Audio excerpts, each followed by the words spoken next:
देखिए बीजेपी भी वहां पर करीब से नजर बनाए हुए है हर घटनाक्रम पर, और ऑफर भी सचिन पायलट को किया गया कि अगर वो आना चाहें तो बीजेपी में उनका स्वागत है। आनंद पटेल के पास भी हम चलेंगे, लेकिन इस बीच पहले आपको ये दिखाते हैं कि जब कल अशोक गहलोत मुलाकात करके राज्यपाल से लौटे थे, उन्होंने क्या आरोप लगाए थे इस पूरी परिस्थिति को लेकर सचिन पायलट गुट पर। भारतीय जनता पार्टी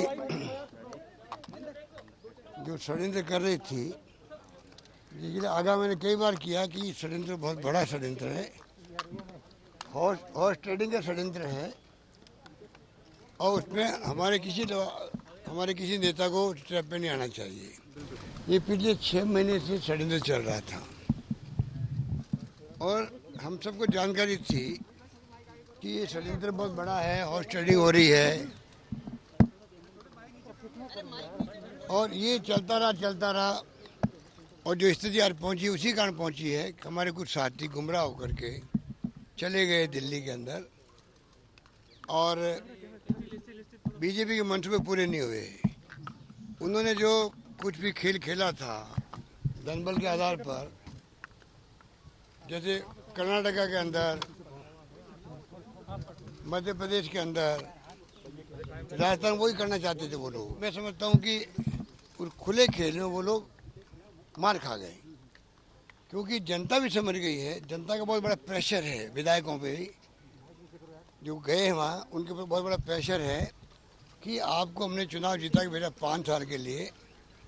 मध्य प्रदेश में ये हो रहा है कि आप 5 साल में गए जीत के लिए, आप 1.5 साल वापस क्यों आ रहे हो।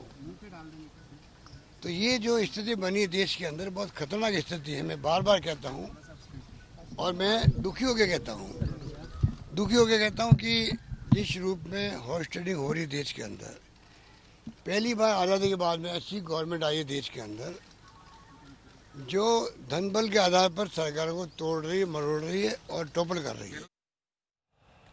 तो खुले खेल में मात खा गए और ब्लैकमेलिंग की कोशिश कर रहे थे, षड्यंत्र रचा जा रहा था, आरोप तमाम अशोक गहलोत ने कल बीजेपी के ऊपर लगाए थे।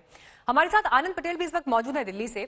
आनंद, ये बताइए, जो ये सब तमाम आरोप प्रत्यारोप चल रहे हैं वो एक तरफ, लेकिन सचिन पायलट का अगला कदम क्या होगा, इस पर सबकी निगाहें टिकी हैं। दिल्ली में किस तरह की हलचल है, क्या किसी तरह से बीजेपी के कॉन्टैक्ट में है, कोई आधिकारिक बयान आगे आ सकता है, क्योंकि पहले आज के दिन प्रेस कॉन्फ्रेंस की बात कही जा रही थी। जी देखिए, कल ये जानकारी दी गई थी हमें कि सचिन पायलट आज अपना वक्तव्य दे सकते हैं, प्रेस कॉन्फ्रेंस कर सकते हैं दिल्ली में।